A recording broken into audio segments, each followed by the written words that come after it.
Hey everyone, it's Warriors NRL Fanatics here. Hope you're all doing well. Before getting into the video, if you are a new viewer to the YouTube channel or a returning viewer and haven't done so already, make sure you don't forget to subscribe to the channel. Click that subscribe button down below.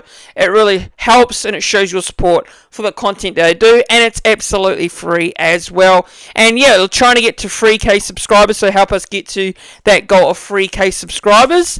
And yeah, don't forget to share the video as well. It also pushes the videos out to more people, so don't forget to share, like and subscribe. But this is my round 10 review and player ratings for the One New Zealand Warriors clash against the St George Illawarra Dragons, which was played on Friday night at Wynn Stadium in the Gong. And going into this game, the Warriors were coming off a win over the Cowboys in Magic Round in Brisbane, and the Dragons themselves, obviously, they were coming off a loss to the West Tigers in Magic Round, of course, in Brisbane, and they were back at home.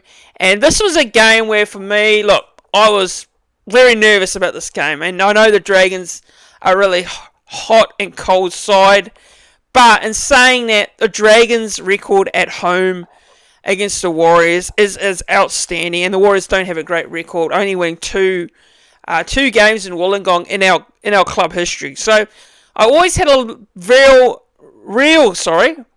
bunch of nerves going into this one.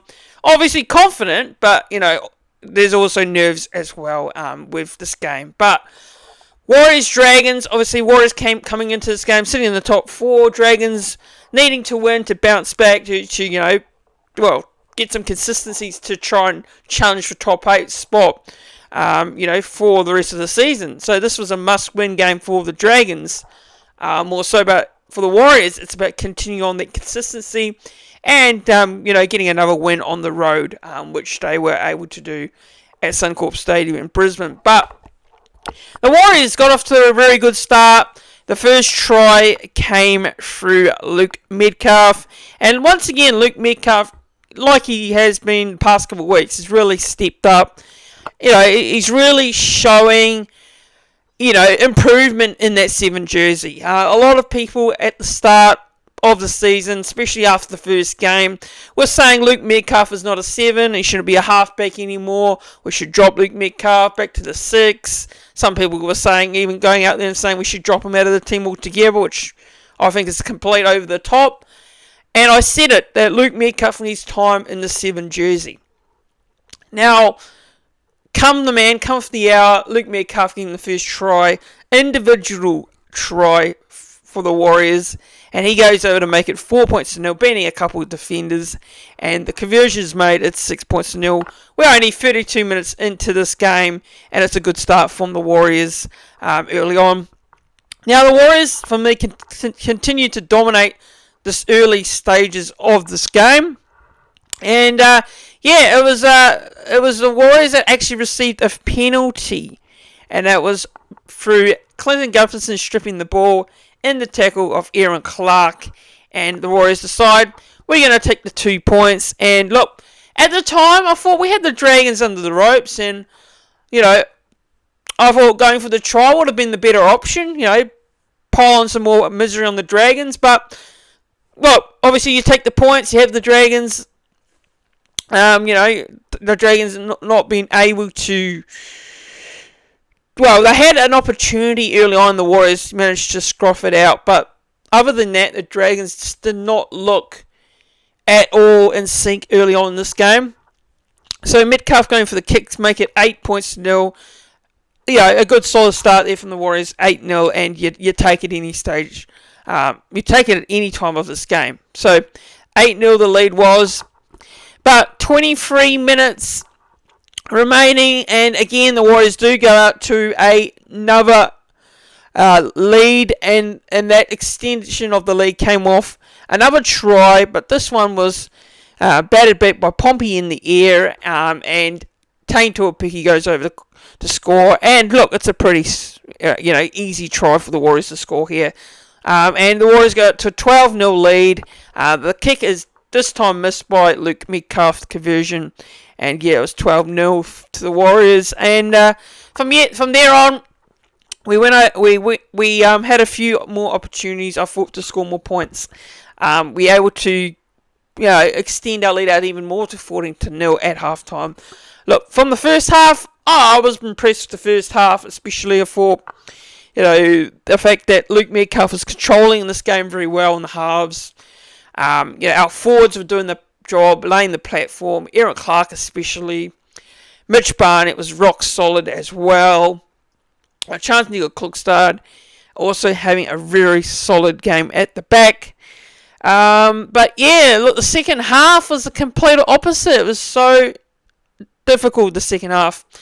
Now, look, 14-6 actually it was at halftime, so it wasn't 14-0. So we did concede a try before the break, and it was a try to Clint Gufferson. Now, I think that try going into halftime, probably very much a try we could have easily avoided defensively. You can see the Cape Well and Dylan Watini-Zalesniak really caught out for that try to Gufferson.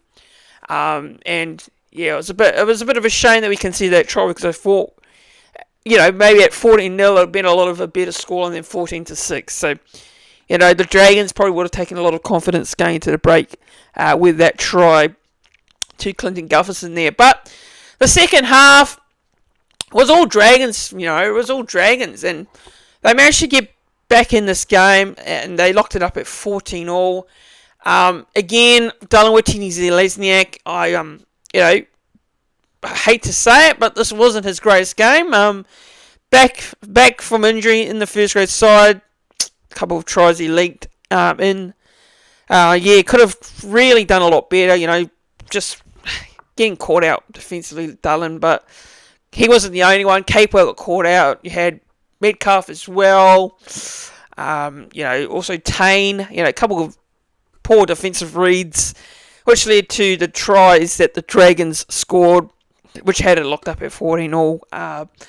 But look, I think defensively, in this game, in a ways, we probably did a bit better than what we did against the Cowboys, of course, because we conceded a lot more points in the second half against the Cows. So at least there was, despite a couple of missed tackles and it being 14-all, defense wasn't too bad besides those few moments there. But yeah, look, obviously the biggest moment coming, of course, from Luke Metcalf, and it was a field goal with 10 minutes left on the clock. The Dragons, look, I thought had the better of the second half, to be honest, and I do feel like the Dragons probably should have at least had the lead, and probably could have had at least more points on the scoreboard as well. And the Warriors just, bravely muscling up. Obviously, we lost Jackson Ford to HIA. That was a bit of a blow to our bench and our rotations.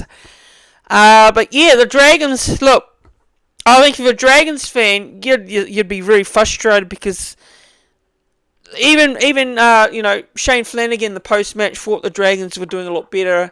I think he said they were doing a lot better in the second half. He felt that the Dragons probably could have won this, and that is the case. They had just a few chances, missed opportunities for the Dragons, and a couple of key mistakes at key moments of the game. So, as a Warriors fan, I felt like we were a bit fortunate in the second half to, get away with a few moments.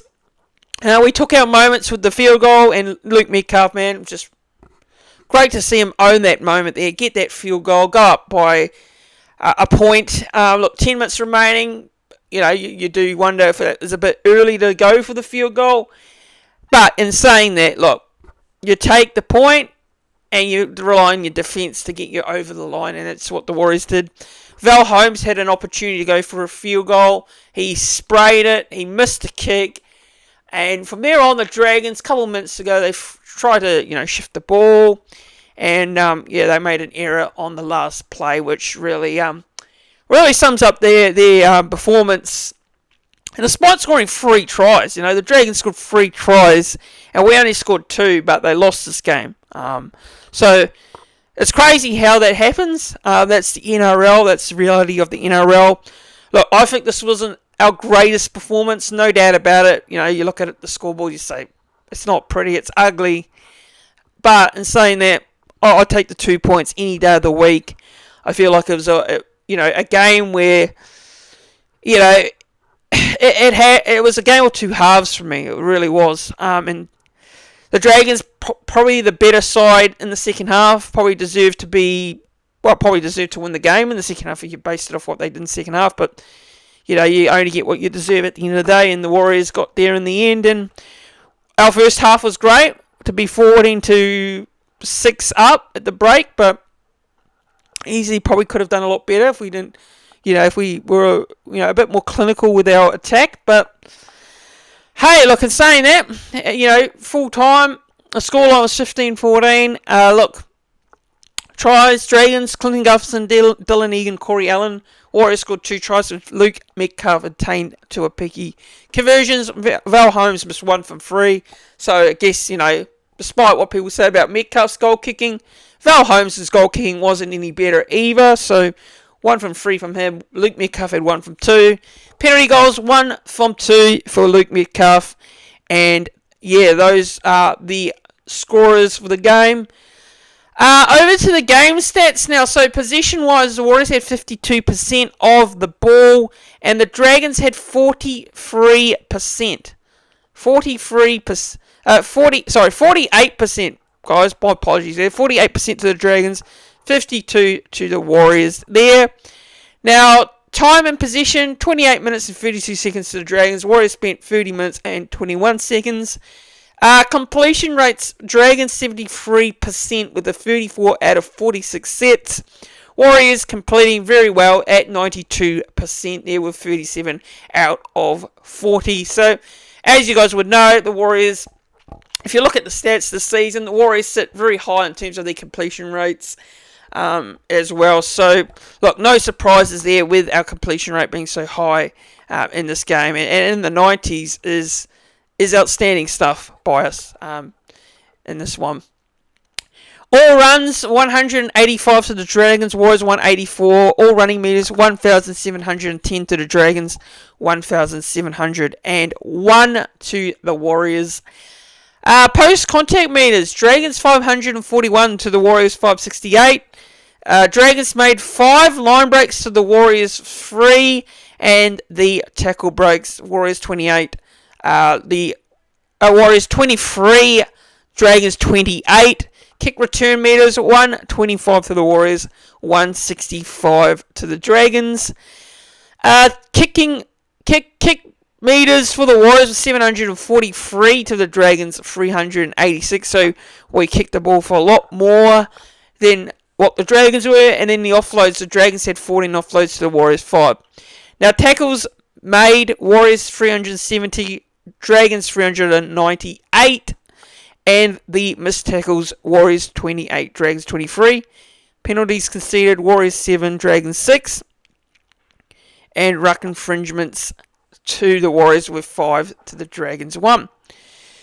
Now to my standout players for this game and some of their stats. So we'll start off with Mitchell Barnett.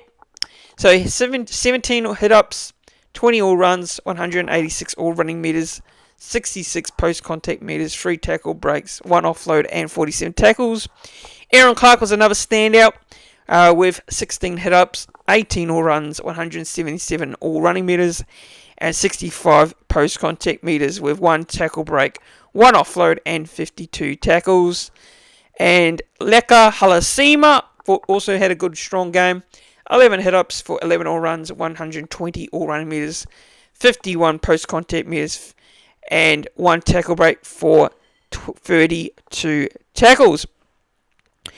Now to my man of the match for this game, and this is my top 3. So we'll start off with first, I've gone with Aaron Clark. Aaron Clark was another standout, amazing performance by Aaron Clark.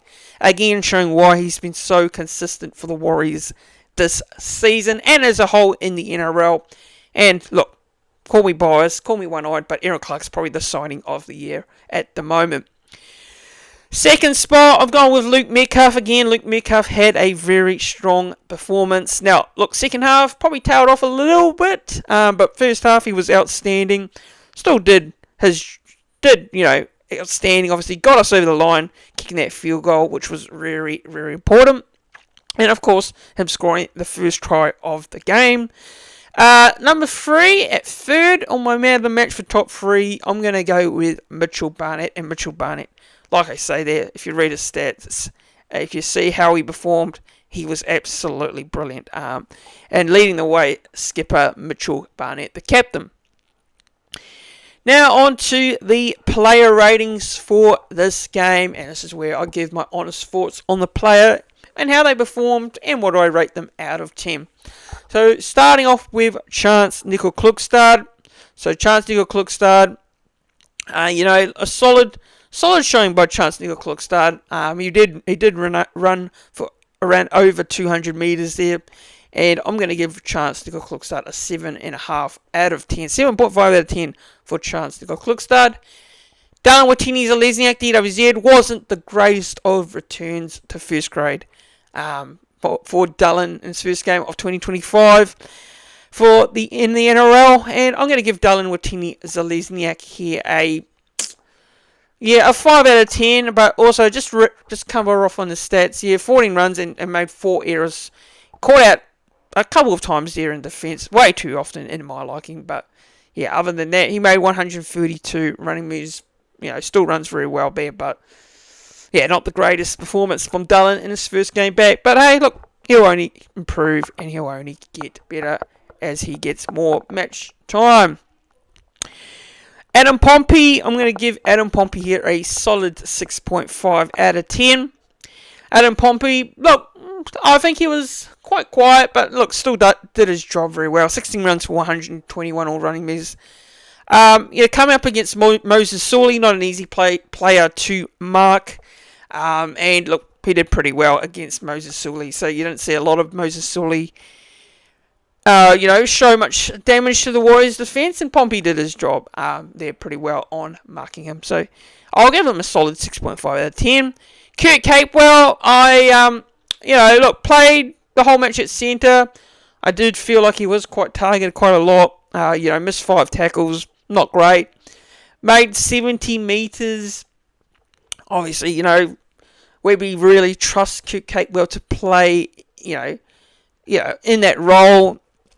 And of course, Kurt Capewell, he lacks the pace. He's not quick anymore like he used to be. So, look, I'm going to give him a 5 out of 10 for Kurt Capewell there. But, look, obviously looking forward to once we get Leah Tower back into the centres and, Capewell can go back to his usual position.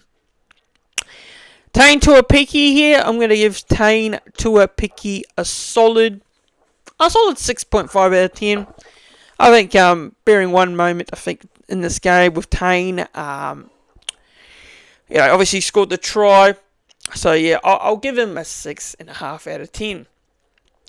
Chanel Harris-Tavita, I'll give Chanel Harris-Tavita a solid 6.5 out of 10 as well. Luke Metcalf, great game overall. First half, second half, did his job, and got the field goal. I'll give Luke Metcalf here an 8.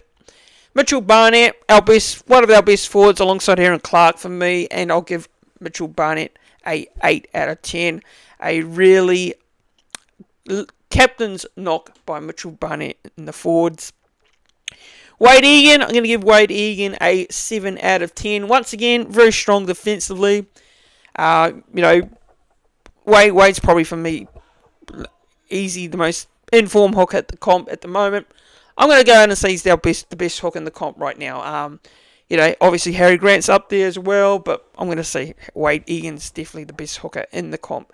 In-form hooker in the comp right now. So Bunty Afar, I'll give Bunty Afar a 6 out of 10. Leka Halasima, I'm going to give Leka Halasima a 7. Marata Niokore, I'm going to give him a 5 here. Marata Niokore, look, just still not really doing a lot for me. I know some people may disagree on this one, but my opinion is, look, I just think he's, look, he's not really stepping up and performing as well as I think he should be. But that's just my opinion. So I'll give him a 5. Lock Aaron Clark, Aaron Clark, man. Aaron Clark, do I need to repeat his name every week? I don't need to say too much about Aaron Clark, man. He is so consistent. Always performing. One of our best forwards on the field every week, and it continues. So, 8 out of 10 for me for Aaron Clark. Bench now, so we had Jackson Ford, Jacob Laban, Dimitri Valmoanga, and Tamari Martin. Now, Jackson Ford, I'll give him a 6.5 out of 10. Jacob Laban, I will give Jacob Laban a 7 out of 10. Actually, I'll go 7.5 out of 10 there for Jacob Laban. Dimitri Valmoanga, I'll give him a 7 out of 10. And Tamari Martin, I'm going to give him a 5 out of 10 there.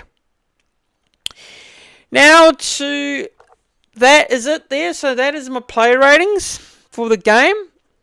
But yeah, look, I think one way I'm probably going to sum up this game was, we able to get the 2 points at the end of the day. Not pretty, obviously, very ugly game in general. First half, perfect, 14-6 up. Second half, very much, up against it in the second half was a bit of a tricky, watch, that one. But to be able to see us get this win was so important. We just need 2 points. It doesn't matter by how much we win by. It doesn't matter how we do it. It's about getting the result on the table, and that's what we were able to do. So, yeah, let me know what your thoughts are on the game. Who was your man of the match? What are your thoughts on the performance of the boys here? We go to 7 wins and 2 losses now for the season. Sitting in the top 4 at the moment. Sitting second on the NRL ladder, which who would have thought we'd be saying that a couple games into the year. But yeah, it's good to see there that we were able to grind out another victory. And obviously this was a bit of an issue for us last year. We weren't able to grind out results, get wins like this, and tough, pretty games. So, yeah, overall very happy with the win. We got the Dolphins next at Suncorp Stadium, Brisbane. I will be attending this game, so I'll be there at Suncorp for the Brisbane game. There will be a vlog on YouTube on the YouTube channel, so make sure you do look out for the vlog. Yes, this Saturday against the Dolphins, another tricky game for us. The Finns themselves coming off a win over the weekend. But no games are easy in this NRL competition. Just look at the results and the way things have been going at the moment. So I am expecting another tough game. I'm hoping, fingers crossed, we don't make it hard for ourselves in the second half. We don't have another, look, I hope it's not another heart attack material game, but it probably will be. But look, it's good to see METCALF, continue to develop and improve in that 7 jersey. It's good to see our forwards really stepping up. Don't forget, we are going to be seeing the likes of Roger Tuivasa-Sheck back into the lineup this week. We're going to see the likes of Fisher Harris come back real soon. We're getting close to full strength. And once we get to full strength, I personally feel like this team will be able to show their real potential. At the moment, we're not performing great in our games we're winning, but we're getting results. So, look, I'm not going to get carried away, but this has been a very good, promising, last couple of weeks. That the fact that we're winning these games and getting results on the table, which will be important come the end of the season when you look at making top 4, top 8. But yeah, look, winning games away from home, getting a couple of wins on the road. Make sure you're winning your home games in Auckland. And yeah, those are going to be important for the Warriors in terms of where they finish on the ladder come end of the season. But long way to go. It's only round 10. It is 20 rounds of competition. Let's not get carried away. Let's not get excited too much. We can get excited, but let's not overdo it here. And a long way to go in the season. But look, I'm so proud of the boys at the moment. And it's good to see, this mentality that the boys get up, things against them, injuries, players out, second halves. Where teams are, are really pushing the Warriors, and the Warriors are able to hold on, and we're not being able to do that last year. So if you are a new viewer to the YouTube channel and you haven't done so already, please make sure you don't forget to subscribe to the channel if you haven't done so. Click that subscribe button down below. It shows your support for the content I do, and it's much appreciated as well. Make sure you don't forget to give this video a like. Make sure you please click the thumbs up button on the video. It really shows your support for the content, helps the algorithm of the channel. And it doesn't take long, just takes 1 second. Click the thumbs up button, click that like button, click that share button, share this video around to viewers, share this to the Warriors community. Comment your thoughts down in the comments. Don't forget to leave a comment in the YouTube's comment section down below. But thanks guys for watching.